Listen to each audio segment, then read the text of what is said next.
Saya akan membacakan firman Tuhan yang menjadi nasihat Tuhan bagi kita pagi ini dari 1 Korintus pasal 2. 1 Korintus pasal 2, saudara sekalian, ayat yang ke-6 kita mulai. Sungguh pun demikian kami memberitakan hikmat di kalangan mereka yang telah matang, yaitu hikmat yang bukan dari dunia ini dan yang bukan dari penguasa-penguasa dunia ini, yaitu penguasa-penguasa yang akan ditiadakan. Tetapi yang kami beritakan ialah hikmat Allah yang tersembunyi dan rahasia, yang sebelum dunia dijadikan telah disediakan Allah bagi kemuliaan kita. Tidak ada dari penguasa dunia ini yang mengenalnya. Sebab kalau sekiranya mereka mengenalnya, mereka tidak akan menyalibkan Tuhan yang mulia. Mereka tidak menyalibkan Tuhan yang mulia, Tuhan Yesus. Tetapi seperti ada tertulis, apa yang tidak pernah dilihat oleh mata dan tidak pernah didengar oleh telinga dan yang tidak pernah timbul dalam hati manusia, semua yang disediakan Allah untuk mereka yang mengasihi Dia. Bapak, Ibu, saudara-saudaraku sekalian, apa sebenarnya yang dimaksud dengan kalimat ini? Apa yang tidak pernah dilihat oleh mata dan tidak pernah didengar oleh telinga dan yang tidak pernah timbul di dalam hati manusia, semua yang disediakan Allah untuk mereka yang mengasihi Dia. Saya mengajak saudara mempercayai Allah, mempercayai Tuhan, mempercayai apa yang dikatakannya, mengenai apa yang tidak pernah dilihat oleh mata dan tidak pernah didengar oleh telinga, bahkan tidak pernah timbul dalam hati manusia. Apa yang dimaksud hal ini, saudara? Yang dimaksud oleh firman Tuhan ini adalah kemuliaan. Kemuliaan yang disediakan Allah bagi kita. Sulit dimengerti, sulit dipahami, sulit diterima. Karena hal tersebut tidak terlihat oleh mata. Hal tersebut tidak pernah didengar oleh telinga. Artinya tidak pernah didengar oleh telinga sebelum zaman Yesus. Setelah zaman Yesus tentu diberitakan. Tidak pernah timbul dalam hati manusia. Tidak mampu mengerti ini karena tidak pernah dilihat, tidak pernah didengar. Itu disediakan Allah untuk mereka yang mengasihi Dia. Pengertian ini tidak bisa diterima, dimengerti oleh orang Kristen yang baru. Biasanya orang Kristen baru atau orang Kristen yang tidak dewasa berurusan dengan Tuhan karena masalah-masalah pemenuhan kebutuhan jasmani. Apakah kebutuhan ekonomi, kesembuhan atau kesehatan, atau jalan keluar dari berbagai persoalan hidup yang dialami. Jika berurusan dengan Tuhan hanya karena hal-hal itu, agama-agama kafir, kepercayaan-kepercayaan primitif kepada dewa-dewa, urusannya hanya itu, saudara.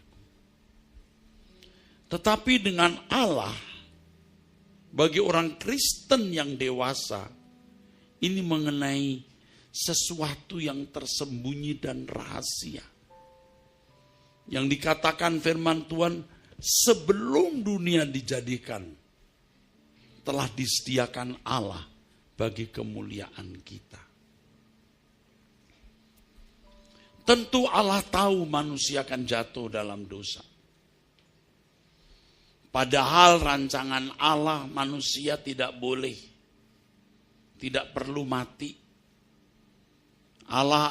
Manusia adalah makhluk kekal, dan Allah memberikan kekekalan itu. Allah merancang manusia-manusia yang akan hidup di dalam kekekalan dan memiliki kemuliaan. Kemuliaan itu artinya keagungan, kebesaran, keindahan, kebahagiaan, kesempurnaan hidup. Allah sediakan bagi kita. Inilah hikmat yang tidak dikenal oleh dunia ini. Saudara, kalau bicara mengenai apa yang Allah sediakan bagi kita, yaitu kemuliaan, keindahan, keagungan, kebahagiaan, kesempurnaan hidup. Tidak ada kematian, tidak ada duka cita, tidak ada perang, tidak ada krisis.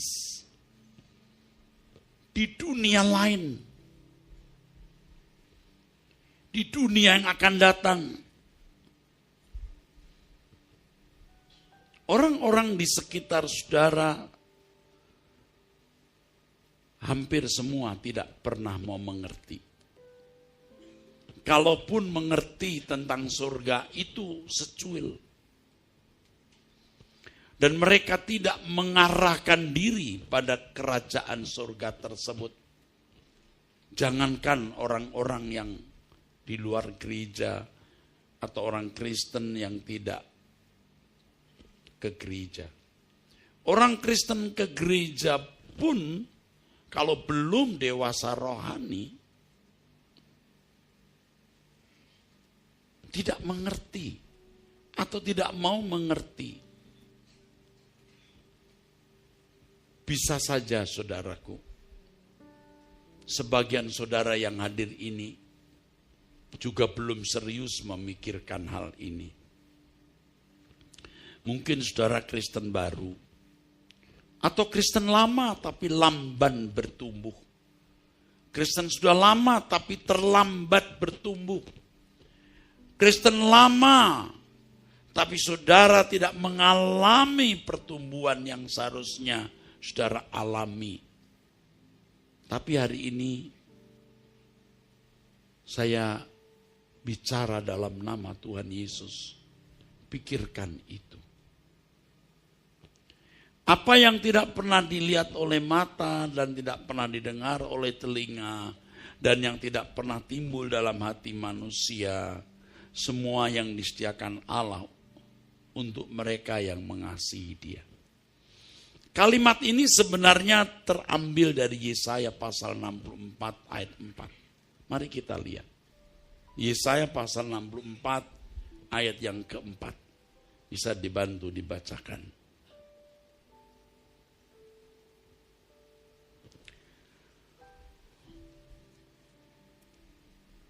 Yesaya 64 ayat 4. Tidak ada telinga yang mendengar dan tidak ada mata yang melihat seorang Allah yang bertindak bagi orang yang menanti-nantikan Dia. hanya Engkau yang berbuat demikian. Iya, saudaraku.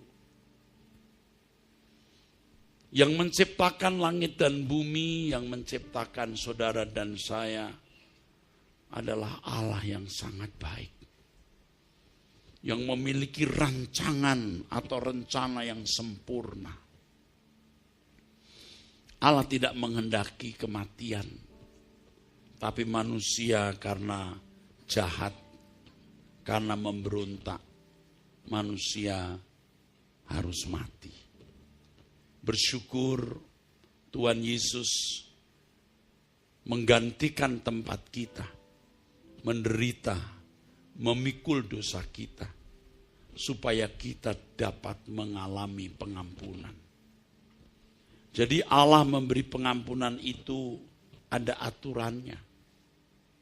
Bukan sekedar mengampuni.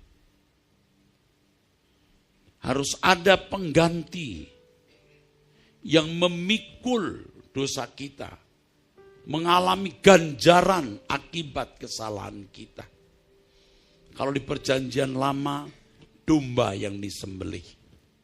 Domba itu merupakan lambang dari darah Yesus yang ditumpahkan. Alkitab mengatakan darah domba tidak bisa menyucikan. Hanya darah Yesus. Jadi darah domba yang disembelih itu seperti voucher. Alat pembayaran sementara. Dan sekaligus tindakan profetik atau tindakan nubuat bahwa suatu hari ada darah yang dibutuhkan, darah yang sejati, yaitu darah Tuhan Yesus Kristus. Kita bersyukur kita menjadi umat pilihan. Karena tidak semua orang menjadi umat pilihan. Efesus pasal 1 ayat 4 dan 5 mengatakan, hanya orang-orang tertentu yang dipilih. Coba kita lihat Efesus pasal 4, pasal 1,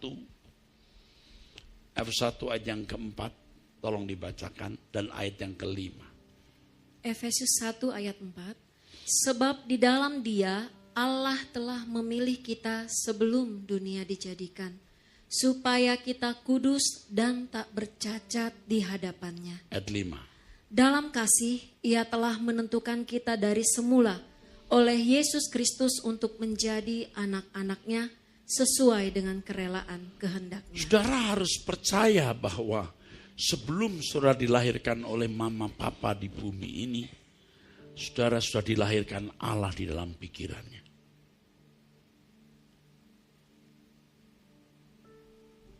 Encik siapa namanya? Rachel. Rachel telah dilahirkan Allah di pikirannya. Di pikiran Allah. Sebelum mama papa melahirkan Anda, Allah sudah melahirkannya di dalam pikiran. Setan yang membuat saudara sering merasa tidak berharga. Apalagi kalau saudara dari kecil dibully, direndahkan orang, diperlakukan tidak adil. Bahkan mungkin orang tua sendiri yang pilih kasih, memperlakukan kamu tidak adil. Lebih sayang koko dan cici, lebih sayang adik. Kalau saudara salah dipukul lebih keras. Kalau adik salah tidak diperlakukan seperti itu. Saudara merasa rendah diri. Belum lagi di sekolah dibully. Mungkin karena badanmu pendek. Mungkin karena hidungmu pesek. Mungkin karena banyak jerawat. Atau bahkan mungkin karena saudara cacat. Anda terpaku dalam pengakuan aku tidak bernilai. Belum lagi orang tua miskin. Di tengah teman-teman yang kaya, saudara selalu dianggap rendah. Belum lagi punya suami. Suami yang mengkhianati dan mencampakkan saudara seperti sampah. Saudara berkata, aku bukan siapa-siapa. Dan aku bukan apa-apa, I am nothing. Padahal di mata Allah, you are someone. Kamu seseorang.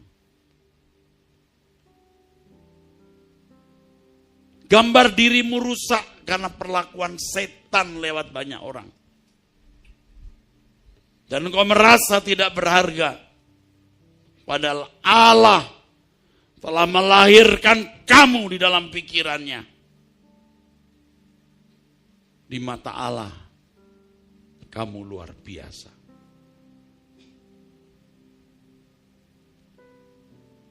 Yaitu, ada yaitunya, jangan lupa, yaitu kalau kamu mengasihi Dia.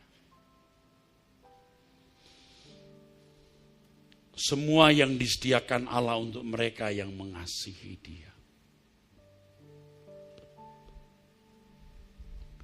Tidak ada orang yang bisa melarang saudara mengasihi Allah. Setan pun tidak bisa melarang saudara.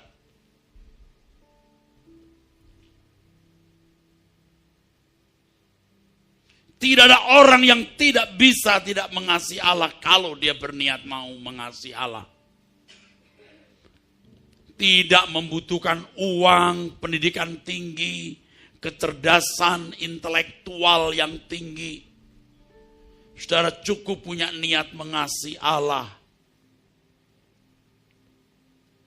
Maka saudara bisa mengasihi Allah. Dan kalau saudara mengasihi Allah, saudara harus hidup benar. Jangan berbuat dosa. Jangan terikat dengan kesenangan dunia. Itu bisa kita lakukan.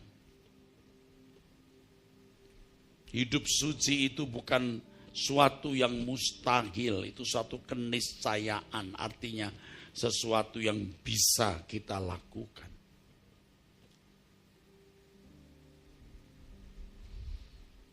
Jangankan saudara yang tertindas, yang dari kecil dibully. Orang yang tidak tertindas, orang yang bahkan sukses dalam karir, tidak mengerti bahwa dia berharga di mata Allah. Dunia menipu. Karena yang saudara lihat itu penipuan. Yang berharga itu yang cantik, yang ganteng, yang kaya, yang punya gelar, yang punya pangkat, punya kekuasaan, terkenal. Dan itu yang saudara lihat. Sedangkan saudara tidak berpendidikan, miskin, tidak terkenal, tidak punya kekuasaan. Setan menipu. Hari ini saudara harus bangkit dan berkata, aku berharga di mata Allah.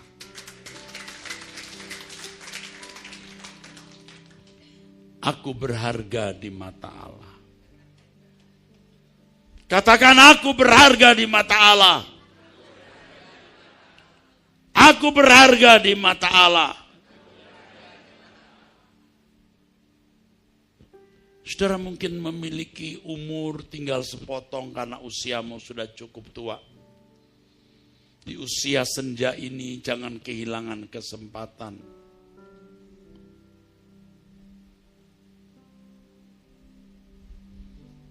Mulailah meniti jalan hidup yang baru. Jalan hidup di mana saudara merasa berharga di mata Allah. Ku berharga di matamu. Saudara yang paling miskin, paling buruk di mata manusia, paling tidak terhormat, saudara adalah orang-orang yang berharga di mata Allah. Kami gereja harus menyambut setiap orang dengan sikap yang tidak diskriminatif. Gereja harus menyambut setiap orang dengan hati lapang. Karena saudara semua berharga di mata Allah. Kalau di mata Allah saudara berharga, di mata kami saudara juga berharga.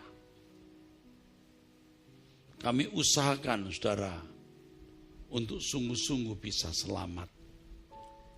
Dan untuk itu seorang pendeta harus hidup suci. Dia harus bergaul dengan Allah.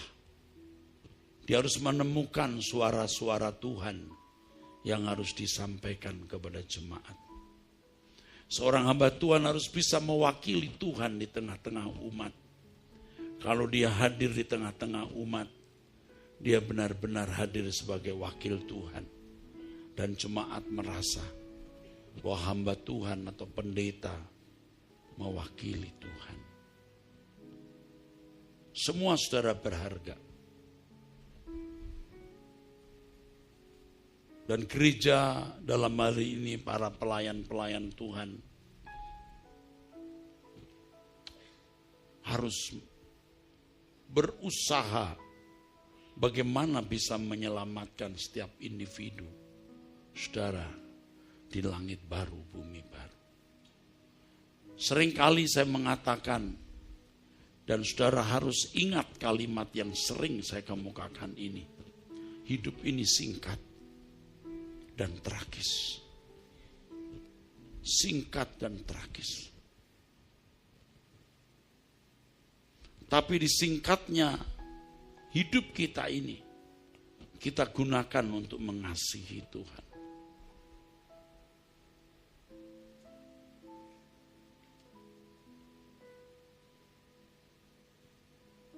Sebab jika kita mengasihi Tuhan, itu berarti kita menghargai Tuhan. Tidak mungkin orang mengasihi sesuatu atau seseorang tanpa menghargai dia. Jangan heran kalau Alkitab mengatakan satu ayat, menulis satu ayat. Satu ayat yang bunyinya, siapa yang tidak mengasihi Tuhan, terkutuklah ia.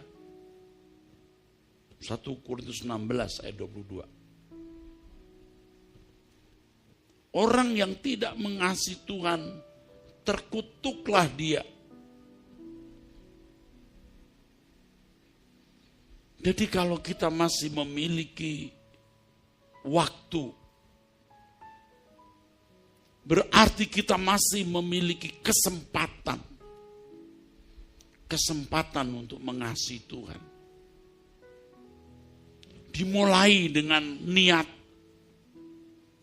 lalu dilanjutkan dengan pernyataan, Tuhan, aku mengasihi Engkau. Yang ketiga, Tuhan akan mengajari saudara bagaimana mengasihi Tuhan.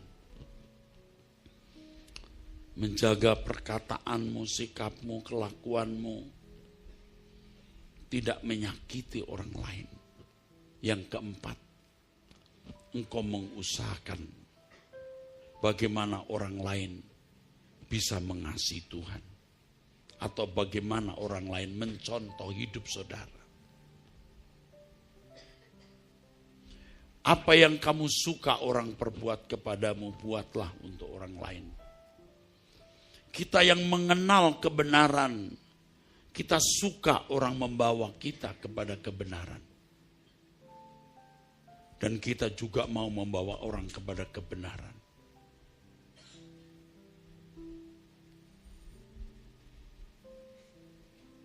Anak-anak muda, jangan berpikir engkau terlalu dini untuk mengasihi Allah. Sebab kalau kamu tidak mulai mengasihi Allah, hatimu terlanjur terikat dengan dunia, engkau tidak pernah mengasihi Allah.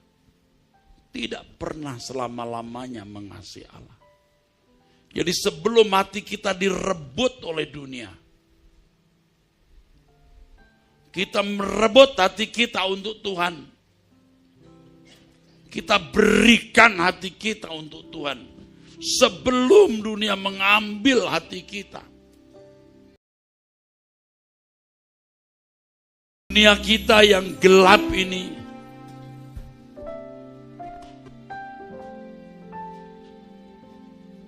hampir-hampir tidak ada orang yang sungguh-sungguh mau mengasihi Allah.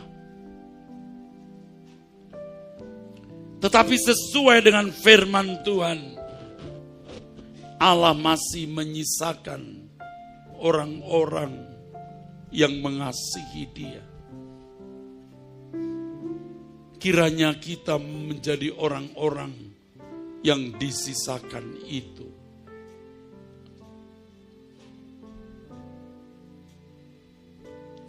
Dimulai dari niat mengasihi Tuhan,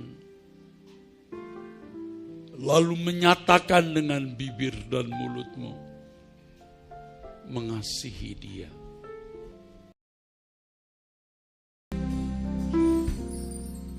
Alami Tuhan dalam hidupmu. Jangan menjadi Kristen hanya hari Minggu. Itu pun 2 jam di gereja, 1,5 jam di gereja. Setelah itu Anda bukan Kristen. Jadilah Kristen sepanjang hidup, sepanjang waktu, setiap detik menitmu, dengan hati yang terhubung dengan Allah, hati yang mengasihi Dia. Terkutuklah orang yang tidak mengasihi Tuhan. Karena tidak mungkin orang yang tidak mengasihi Tuhan masuk kerajaan surga. Periksa hati saudara. Apakah saudara sungguh-sungguh telah mengasihi Tuhan atau tidak? Periksa dirimu dengan jujur. Jika kamu tidak mengasihi Tuhan, mulai sekarang kau mulai bangkitkan semangat gairah niatmu untuk mengasihi Tuhan. Dan kau mulai berkata, aku mengasihi Engkau Tuhan. Sebelum waktumu usai, Bapak Ibu yang sudah umur, sebelum waktumu usai, sebelum jantungmu berhenti berdetak, sebelum nafasmu putus,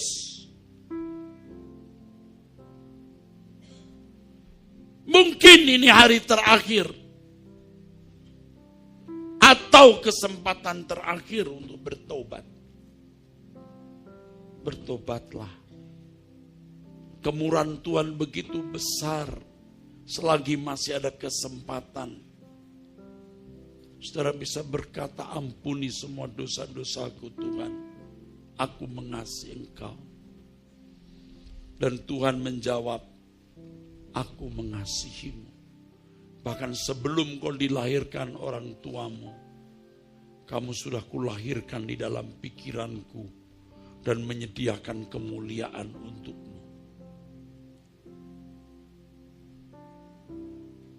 Jangan sampai kesempatan ini berlalu, saudara tidak mengambil keputusan dengan benar.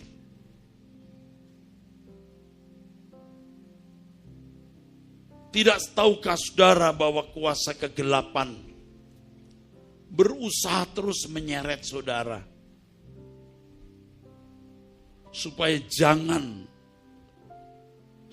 tidak mengasihi Allah. Pikiranmu dipenuhi dengan perkara-perkara dunia, masalah-masalah hidup, sehingga saudara tenggelam dan hanyut dengan masalah-masalah hidup itu. Saudara dipenuhi dengan kesenangan-kesenangan dan keinginan-keinginan dunia, sehingga saudara hanyut dengan segala keinginan-keinginan tersebut. Saudaraku, walaupun kita punya masalah, walaupun ada kesempatan menikmati berbagai kesenangan dunia, kita bisa memilih mengasihi Tuhan. kita bisa memilih mengasihi Tuhan. Dan dari itu kita bisa mengalami Tuhan. Tuhan bukan dongeng, bukan fantasi, bukan cerita kosong. Allah adalah pribadi yang hidup, yang nyata. Yang ditulis dalam Alkitab. Dan kita bisa menjumpai dan mengalami Allah yang ditulis di dalam Alkitab tersebut. Jangan sombong. Jangan mengeraskan hati. Saudara bisa tidak menghormati pendeta yang berbicara ini. Tapi jangan tidak menghormati firman yang disampaikan. Karena ini bukan perkataannya, ini perkataan Allah. Jangan keraskan hati. Yang sama dengan jangan sombong. Katakan bahwa saudara memerlukan dia. Pada akhirnya saudara akan tahu bahwa tidak ada yang dapat kita andalkan kecuali Tuhan. Apalagi ketika putus nyawamu, rohmu mulai melayang dari tubuh. Engkau tidak membawa selembar benang pun. Engkau telanjang. Engkau tidak bisa membawa sekeping uang pun. Engkau tidak punya apa-apa. Dan engkau bisa tidak punya siapa-siapa. Tetapi orang yang mengasihi Tuhan memiliki Tuhan. Tuhan akan beserta. Tuhan akan menjemput saudara. Ketika rohmu keluar dari tubuh, engkau melihat terang yang tidak pernah padam. Itulah matahari kehidupan yang saya sering katakan. Matahari yang tidak pernah tenggelam. Matahari yang terus bersinar sampai kekekalan. Dan membawamu ke langit baru, bumi baru. Jangan minder kecil hati karena engkau miskin, tua, buruk, tidak terhormat, tidak berharga, ditindas, direndahkan orang. Jangan kecil hati. Jangan menjadi rendah diri. Karena engkau berharga di mata Allah.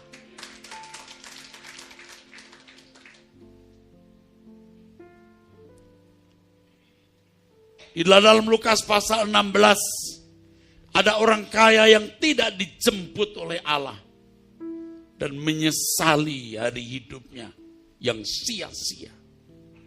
Yang setiap hari memakai pakaian mewah dan berpesta pora. Tapi seorang miskin yang tergeletak di depan rumahnya.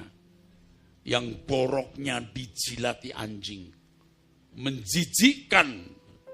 Tetapi Lazarus diterima Tuhan. Dijemput para malaikat. Tahukah saudara bahwa kalau saudara mengasihi Tuhan, saudara adalah pangeran-pangeran kerajaan surga. Kalau saudara wanita, saudara adalah putri-putri kerajaan surga. Yang ketika saudara meninggal dunia, jika engkau mengasihi Tuhan, kecantikan rohanimu akan merekah di wajah kekalmu. Dandani wajah batiniahmu. Manusia lahiriah kita ini semakin merosot. Tapi manusia batiniah kita dibaharui dari hari ke hari. Ketika saya sebelum khutbah tadi, ketika saya duduk, saya berkata-kata di dalam hati, gereja harus bisa memberi apa yang dunia tidak bisa berikan. Kalau dunia memberi apa yang dunia bisa berikan, percuma. Doa-doa yang hanya untuk kesembuhan jasmani, doa-doa yang hanya untuk kebutuhan fisik, Doa-doa yang hanya membuat saudara sukses dalam dunia bisnis dan karir, itu dunia bisa berikan. Tidak salah mendoakan saudara untuk hal ini. Tapi yang lebih penting adalah bagaimana saudara menjadi orang-orang yang sungguh-sungguh mengasihi Tuhan. Membangun kecantikan rohani. Membangun kecantikan batiniah. Dengan terus mengingatkan agar saudara hidup tidak bercacat, tidak bercela. Karena itu merupakan kecantikan abadi. Keindahan abadi saudara. Yang bisa saudara capai tanpa uang. Tanpa bekal pendidikan tinggi. Atau bekal yang lain. Cukup hati yang mengasihi Allah. Saya ingatkan. Apa yang tidak pernah dilihat oleh mata. Tidak pernah didengar oleh telinga. Dan yang tidak pernah timbul dalam hati manusia. Yaitu kemuliaan. Keagungan, keindahan. Kebahagiaan. Kesempurnaan hidup. Di langit baru, bumi baru. Itu yang disediakan bagi saudara. Satu persatu saudara akan meninggal dunia. Entah siapa yang akan meninggal lebih dulu. Tapi kalau kita mengasihi Tuhan, kita akan reuni di kerajaan surga.